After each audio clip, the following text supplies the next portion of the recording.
Thank you for listening to the Speaking Out on Sex Abuse podcast with host Clara and Jimmy Hinton. If you're new to the podcast, please subscribe and share so you never miss an episode. Search for us on your favorite podcast app, or you can find the podcast on jimmyhinton.org and findingahealingplace.com. Please rate our show, subscribe, and share so we can spread the word. If you would like to support us and get exclusive rewards, go to patreon.com/speakingout. Find a tier that best fits you and join as a patron of the podcast. Now let's get into the show. Welcome to this week's podcast with host Jimmy Hinton, and strangely absent is my mother, Clara. She is actually stranded right now at the beach, and I will let her tell the story next week. I don't want to spoil all the details of this, but it's a little bit of a funny story. But I am recording solo this week because she is not with us. So first of all, I want to thank our patrons who make this podcast possible. You guys are absolutely incredible, and I mean that from the bottom of my heart. Mom and I talk about this often, where we just we feel connected to our patrons. We have conversations with them routinely. We love doing a live Q&A every month. That's probably our favorite time. And we just have built a community of people who are supportive of us, not just financially, but especially just by offering us encouragement and feedback. And you guys are always making the podcast better. So if you would like to join as a patron of the podcast, if you want to support us, visit patreon.com/speakingout, and you can look at the different tiers and what's offered in each of those tiers, and you can certainly feel free to sign up. Okay, yesterday there was a bombshell report in New York that came out from the Attorney General's office on Governor Andrew Cuomo and the multiple sexual allegations that were stacked up against him. I want to talk about that today, and I don't want to talk about this from a political standpoint. I already have people, I posted some things and or something. I posted the live conference yesterday from the Attorney General's office. And, I already had people jumping in and, talking about, Republicans, at least Democrats acknowledge that this is a problem among their own. And that's just, first of all, that's nonsense. Sexual abuse is both a Republican and a Democrat problem. It happens among all of them. Cover-ups are rampant on both sides of the political spectrum. Both sides are probably equally guilty of covering for their own. So I don't want this to be about a political argument, because that's just not what this is about. It's not what the podcast is about. That's not what this episode is about.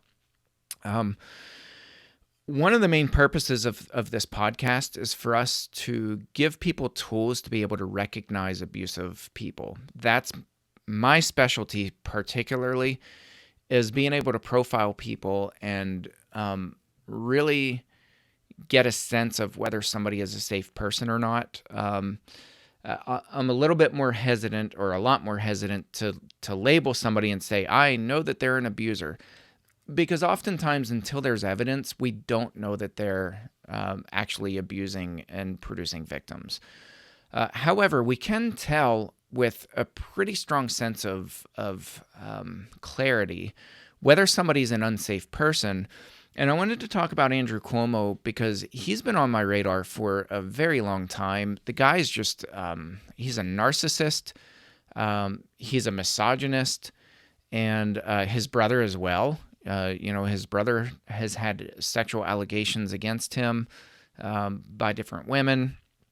And in fact, we'll talk about how his brother, Chris Cuomo, played into this, because he's actually mentioned 4 times in the Attorney General's report. And And what I want to talk about in this episode is how what happens in the governor's office in New York, this culture of silencing people, intimidating people, retaliation, sexual harassment, that's all spelled out in the Attorney General's report. I've read almost the whole report. It just came out yesterday, so I've been reading a lot. And I'm going to read some excerpts from it, but I want to draw some parallels and show that this is so much like what happens in the church. And I'm going to go a little bit farther, and I'm probably going to get some ridicule for this, but this happens in the advocacy community as well. There are unsafe people within the realm of advocacy. And honestly, the more that I am in this culture of abuse advocacy, I don't see much difference anymore between advocacy in the church, where people protect their own, where victims are silenced, where people are scared of certain advocates, and they're intimidated, they're bullied. Kelly Downing had an excellent podcast on Survivor Sanctuary a couple weeks ago. I think I mentioned that already. I listened to it, and it is phenomenal. Kelly Downing is absolutely wonderful, and that episode was, just spot on, where she talked about this culture of bullying and intimidation from abuse advocates, where she has survivors as well who come to her, and they're crying out saying, I've been bullied, I've been intimidated, I've been silenced, I've been shamed, I've been labeled, put the word phobe on the end of it. I've been labeled a bigot, I've been labeled whatever, fill in the blank. So Kelly did a really, really good job of laying that out and just saying there's no excuse for it. In the realm of advocacy, one of the things that I see that's really troublesome is this sense of loyalty. And I've had people say to me, well, Jimmy, you work for Grace, and so, you've got to be really careful what you say and who you say it to. And I'm just going to say right now, I have no loyalty to anyone or any organization beyond my family and my God. Beyond that, I have no loyalty to anybody. So when people use that, and they've used my own platform, well, you have your own platform, so you need to be really careful what you say, and you got to be careful not to call certain people out, and that just doesn't work for me. So I'm kind of like this oddball where I'm not silenced because of my loyalty to certain people or certain organizations. So I'm just putting that out there. I think maybe I'm a little bit scary to some people because of that, because I'll speak truth. And I will treat people with kindness and fairness. And I don't bully people. I don't demand loyalty to me. I think it's just really dangerous territory when we start silencing people or saying we're not allowed to talk about certain people because of what organization or because of what circle of friends they're attached to. I just think that's really, really dangerous to do that. And so I don't play those games. I literally have no loyalty to anybody beyond my family and my God. So with that said, I want to read from the Attorney General's report. This is on page 3. And they kind of give a summary of each of the victims. And some of these victims are mentioned by name because they went on record by name. So, which I commend them, and I think that's incredibly courageous. But one of them is Charlotte Bennett, and she is an abuse survivor. She's young. She's in her 20s. And she was kind of in a fragile state of mind. And Andrew Cuomo knew that, and here's some of the things he did. I'll let the report speak for itself. The governor made inappropriate comments, including, among many other things, Remember, this is just a summary, and then it breaks each of these victims into kind of a full discovery. So, number one, telling Mrs. Bennett in talking about potential girlfriends for him that he would be willing to date someone who was as young as 22 years old. He knew Miss Bennett was 25 at the time. Number two, asking her whether she had been with older men. Number three, saying to her during the pandemic that he was lonely and, quote, wanted to be touched. Number four, asking whether Miss Bennett was monogamous. Number five, telling Miss Bennett after she told him that she was considering getting a tattoo for her birthday, that if she decided to get a tattoo, she should get it on her butt where it could not be seen. Number six, asking whether she had any piercings other than her ears. And number seven, saying that he wanted to ride his motorcycle into the mountains with a woman.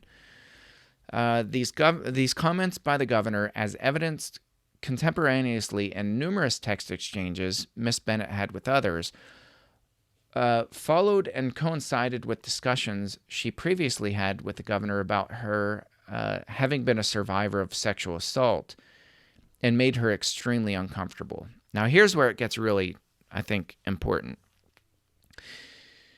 They made her so uncomfortable that following a series of exchanges with the governor in June 2020, Ms. Bennett reported the interactions to the governor's chief of staff. While the executive chamber moved Mrs. Bennett to a different position where she would not need to interact with the governor in response to Ms. Bennett's allegations, the executive chamber did not report the allegations at the time to the governor's Office of Employee Relations, the state agency tasked with conducting harassment investigations for state agencies, and did not otherwise conduct any formal investigation. Instead, the executive chamber's senior staff sought to implement a practice whereby individual staff members who were women were not to be left alone with the governor. This is insanity. And this is what the church does with sexual predators. It's no different. The governor's office in New York is no different than this crap that the church pulls, where they're like, well, multiple people reported in Governor Cuomo's office. They reported to the executive chamber, and this attorney general's report finds that the executive chamber has a culture of intimidation, of silencing victims, and of not investigating these allegations. Some of these are very serious allegations. What I just read to you were some very minor allegations compared to some of the others in this report. And these are bad. I mean, these are bad enough. But, everything from groping to putting his hand up under women's shirts and groping their breasts to hugging them and groping their rear ends multiple times, kind of lifting them up off the ground by their butts while he was hugging them. I mean, this guy's an absolute creep. All right? And these are people who work for him. One of them was a state trooper. He was groping and, rubbing and whispering things in her ear, doing this all in front of other people. And I specialize in abuse in plain sight. So other people saw this. They witnessed this, probably not as much as we would like to think, but it did happen because there were other people who corroborated these victims' stories, including other state troopers who said that they witnessed both the touching and all the weird stuff, whispering in her ear. And they said that this state trooper, the female state trooper who was the victim, she came and talked to her peers about how uncomfortable the governor made her. So, this is all corroborated. This all happened. So the problem is that the executive chamber did exactly what the church does, where they're like, well, yeah, this might be a problem. He might just like to hug a little bit too much or whatever. So we're gonna separate women from him. The governor's not allowed to be left alone with women.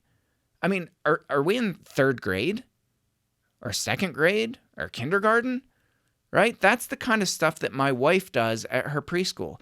When there's a problematic kid who's just getting in other people's space and bothering them, they separate the kids.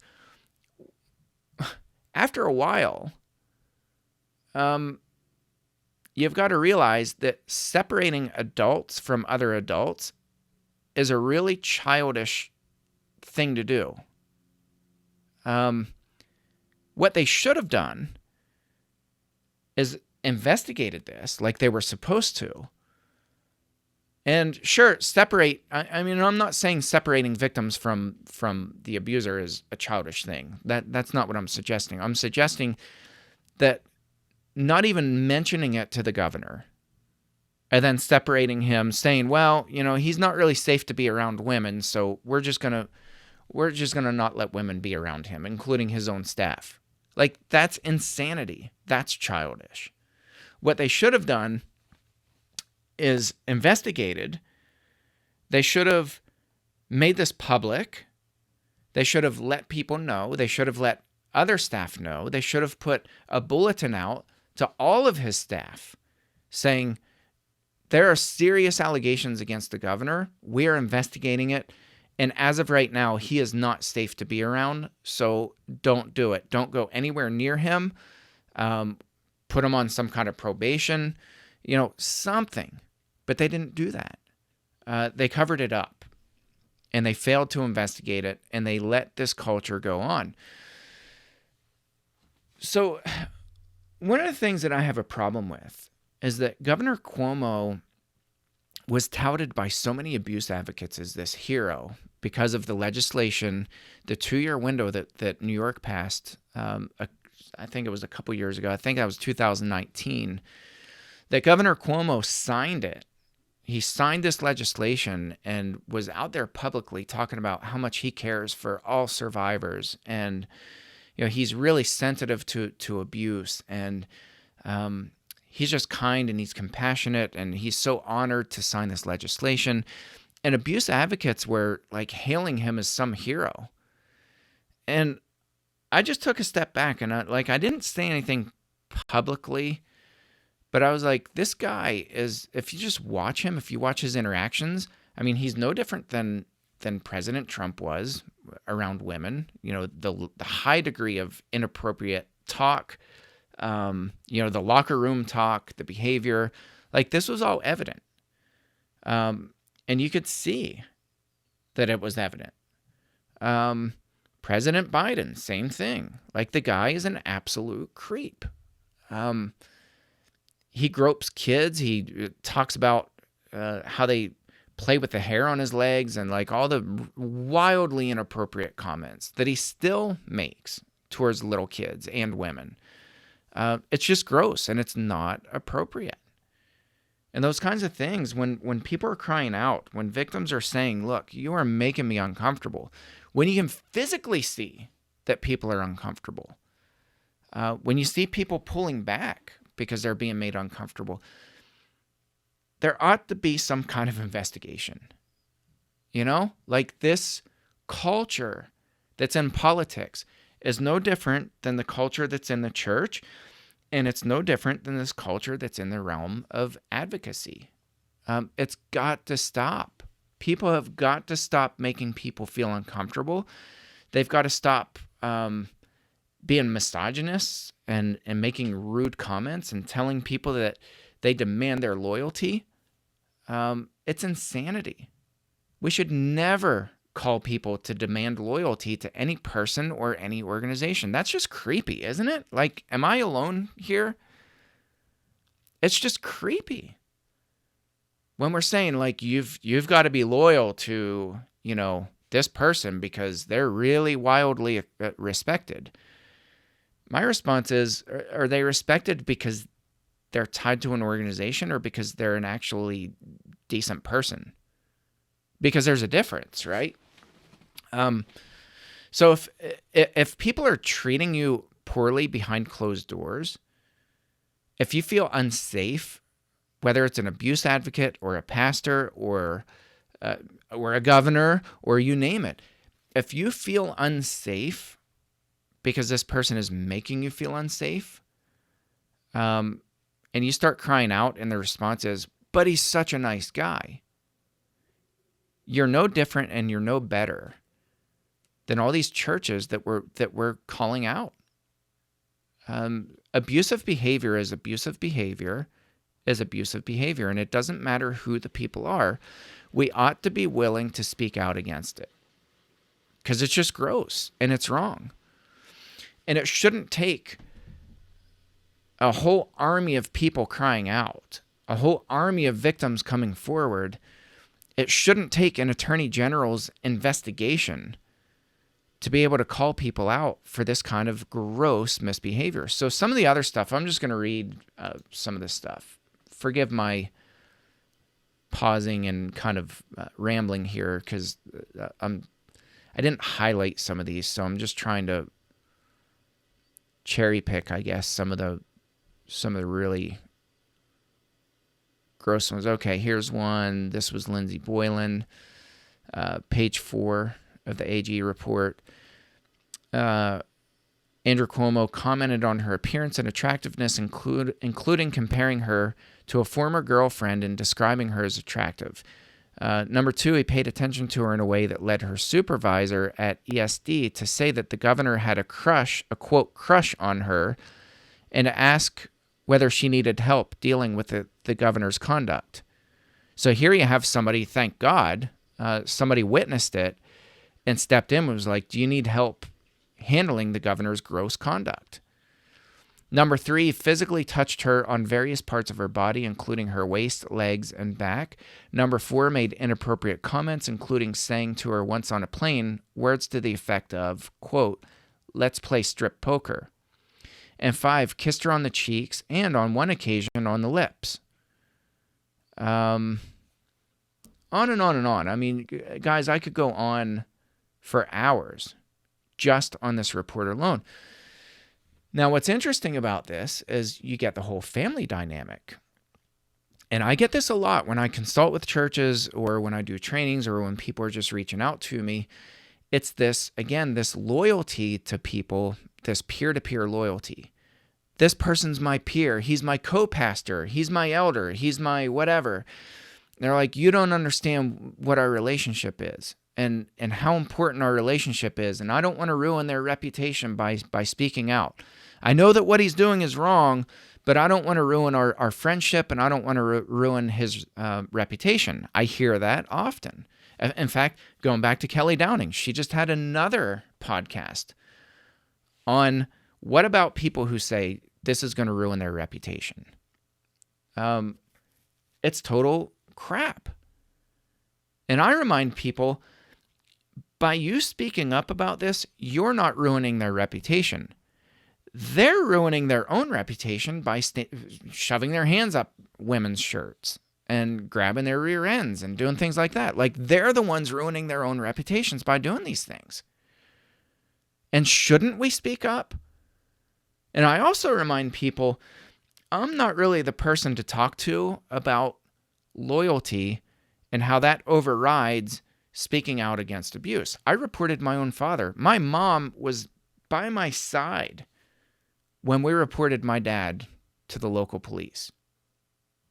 Never once did I hear my mom say, oh, but he's your dad, and look at all the good that he's done.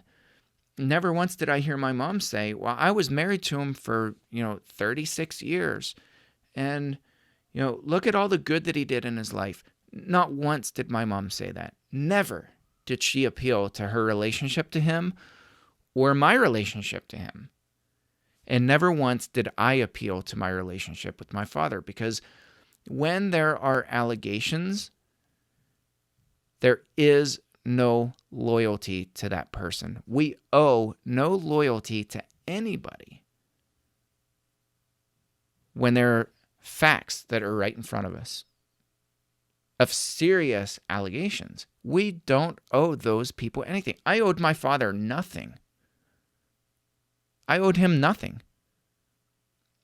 Doesn't mean, I didn't love him. Doesn't mean I wasn't really conflicted when I was reporting him.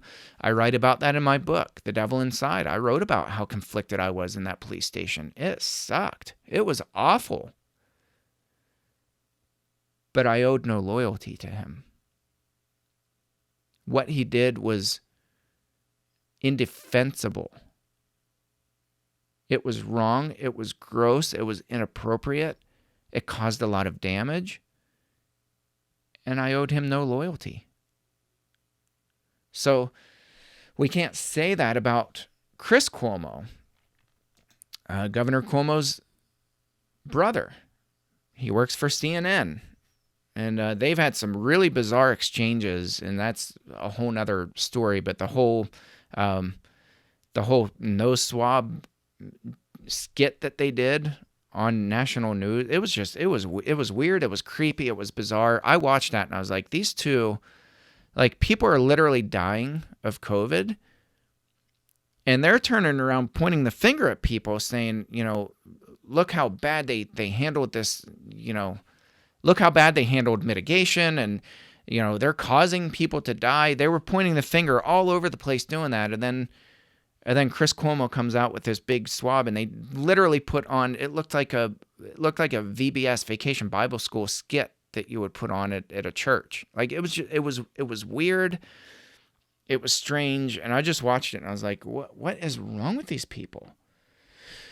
But here's where it gets really interesting. In the Attorney General's report, Chris Cuomo was giving a script to his brother for what to say publicly about all these pesky victims who are calling him out for this abuse.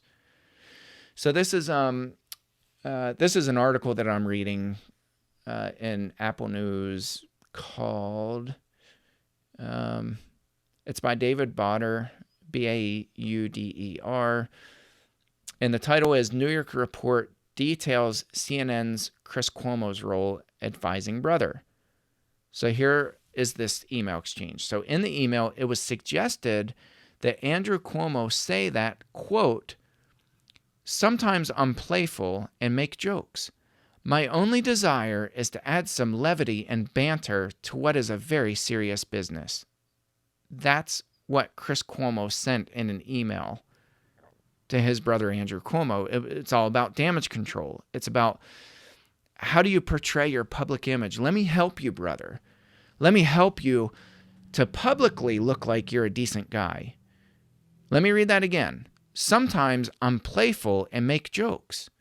My only desire is to add some levity and banter to what is a very serious business. First of all, who talks like that? I mean, these guys are so fake and hypocritical. And you learn a lot about public statements. And speaking of public statements, it didn't take Andrew Cuomo long to come out with his own public statement.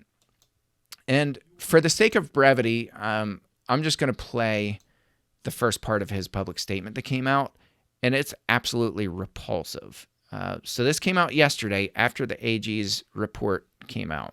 It has been a hard and a painful period for me and my family, especially as others feed ugly stories to the press. But I cooperated with the review, and I can now finally share the truth.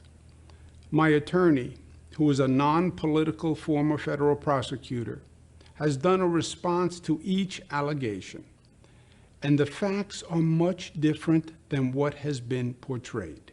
First, I want you to know directly from me that I never touched anyone inappropriately or made inappropriate sexual advances. I am 63 years old. I've lived my entire adult life in public view. That is just not who I am. And that's not who I have ever been. What an absolute creep. And I listened to about half of this. It's 14 minutes long. I listened to about 7 minutes of it, and I just had to turn it off. And I in the words of the assistant district attorney at my dad's sentencing, after my dad got up and spoke, she started by saying, I, me. She's like, that's all I heard in your statement.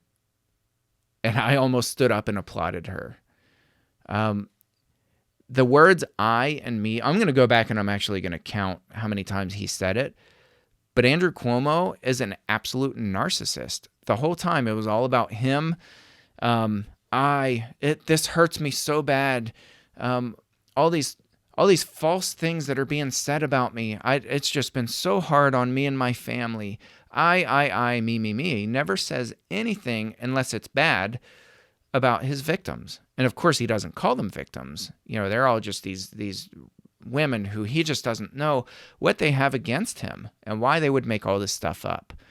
And again, guys, this has all been corroborated. Everything that these victims said has been corroborated, and it's true. It's all written in the Attorney General's report. And I don't know how people keep falling for people and like Andrew Cuomo and like all these pastors and even abusive advocates. How do people keep falling for these people? We've got to start looking through this public image. When you see people start talking in a way that they don't normally talk, when they're in front of a camera or they're in front of an audience and you see this shift in personality, that ought to be the biggest red flag in the world. I tell people, like, I'm an open book, and what you see is what you get. If we're having a private conversation, and any of you people who've had private conversations with me, correct me if I'm wrong, but the way I'm talking to you now is the way I talk to people in private always. And that's whether it's my family, whether it's my church, whether it's friends, whether it's survivors who are reaching out to me. It doesn't matter because I am who I am. I don't change. I don't need to. I don't need to please people. I don't need to pretend like I'm this righteous person when I'm not, right? Like, we don't have to pretend. And if people are pretending, it becomes pretty evident. So with Cuomo, for me, it became pretty evident a long time ago that this guy was a fraud, that he puts up a facade, both him and his brother.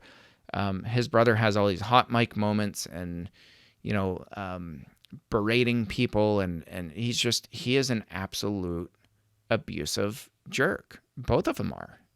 And I don't know what kind of home they grew up in, but it's not cool. It's not acceptable. It's not okay. It's not okay to bully people and intimidate them and to publicly talk like this.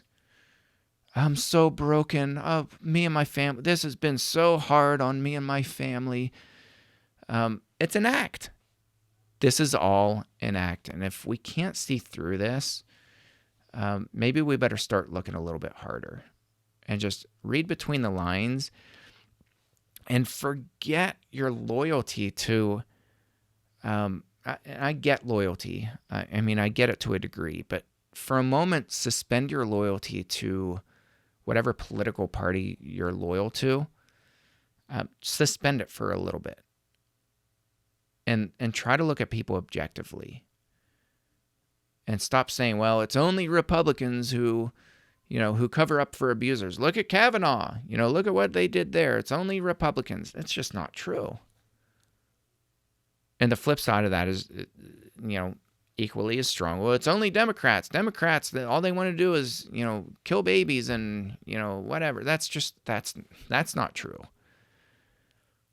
We've got to stop having this hardline loyalty to one political party or one religious denomination or one religious local congregation, whatever it is, or one pastor. We've got to stop having this die-hard loyalty where the person on our side can do no wrong. Because people are getting hurt. Real people are getting hurt. Guys, I implore you to read this Attorney General's report. Listen to the pain that these survivors are living with, that Andrew Cuomo created. He produced this pain. He caused it. He bullied people. He intimidated people. He threatened people with their jobs. He hired people. One of the women, one of his victims, he met her at a fundraising event, and she got a phone call a couple days later and got offered a job in the governor's office for I think it was like $122,000. And they said it was such a ridiculous amount for what her job was that they laughed on the phone about it when they hired her. So she was hired thinking that, wow, like the governor really sees this talent in me, and he's offering me this triple digit, or 6-digit job. Yeah, triple, 6-digit job. And then he starts abusing her right away. Guys, we've got to stand up to this stuff and stop being loyal. And I'm thankful. And, with that said, I am thankful that there are some governors, including my own, and I'm not a fan of our governor in Pennsylvania at all. I am just not a fan. And I won't go into reasons, but, there's some stuff that I just radically disagree with.